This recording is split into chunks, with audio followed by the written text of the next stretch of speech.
It is a true success story of digital. সকলের প্রতি সাংবাদিক বন্ধুগণ, আমার ব্যক্তিগত পক্ষ থেকে রাজ্য সরকারের অর্থ দপ্তরের পক্ষ থেকে যাতে এটা প্রতিটি ৮০,০০০ ১৯ জন পেনশনার আজকে পর্যন্ত তাদের প্রত্যেকের সঙ্গে যুক্ত করা যায়, তবে বুঝবো যে আমরা আমাদের উদ্যোগ যে এটা আমাদের সাকসেসফুল আমরা হয়েছে।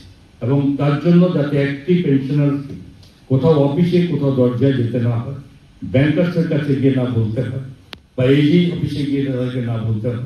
তো এই জিনিসগুলো যখন আমরা করতে পারবো তখনই আমরা বলতে পারবো যে আমরা সঠিক কাজ করতে পেরেছি। তো আবার এর জন্য আমি অবশ্যই বলবো, তারপরেও একটা পদ্ধতি প্রসেস আমরা চালু করার পরও কিছু কিছু ত্রুটি সমস্যা থাকতে পারে, বোঝার তো ব্যাপার আছে। কিন্তু সেই ত্রুটি সমস্যা যদি জানতে চায় তারও একটা ব্যবস্থা আমাদের ডিপার্টমেন্ট থেকে করা উচিত। যদি সেখানে জানা যায় তাদেরকেও সেইভাবে তার রিপ্লাই এবং তাদেরকে সঠিক রাস্তা দেখানোর জন্য দায়িত্ব আমাদের দপ্তরকে নিতে হবে।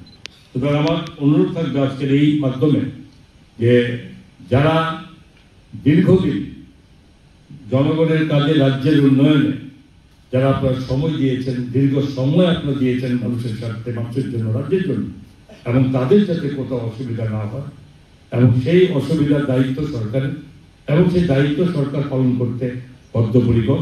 এবং সেই সঙ্গে আমরা সকল রিলেটেড ডিপার্টমেন্টের আমরা সহযোগিতা চাই, যাতে আমরা এই জায়গায় বলতে পারি যে এই রাজ্যের সমস্ত পেনশনার বা অন্যান্য সেক্টর, শুধু নট অনলি পেনশনার্স, যে পেনশনারটা আমরা সর্বরকমভাবে আমরা সুবিধা নিতে পেরেছি।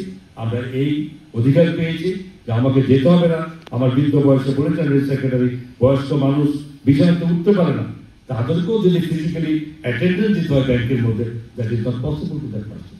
সুতরাং আমরা ওই জায়গায় নিয়ে পৌঁছাবো একটি লোককে ফিজিক্যালি না গিয়ে যে ঘরে বসে কেউ করতে পারে, সেটা আমাদের সাকসেসফুল ট্রাই। এবং আমি সকলকে এই সহযোগিতার জন্য আবারও অনুরোধ করছি এবং সকলকে ধন্যবাদ জানিয়ে আমার কথা বলা শেষ করছি। জয় হিন্দ, ভারত মাতা কি জয়। প্রথমত এটা শুধু পেনশনারদের ক্ষেত্রে নয়, যেহেতু আমাদের দেশ মাননীয় প্রধানমন্ত্রীর নেতৃত্বে ডিজিটাল ভারত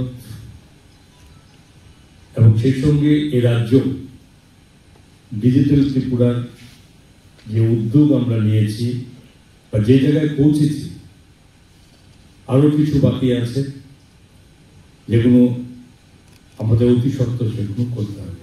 প্রতিটি মানুষের জীবন, তাদের প্রতিটা মানুষের তাদের সুযোগ সুবিধাগুলো সেই জায়গায় নিয়ে পৌঁছানোটাই হবে বিকশিত ভারত 2047।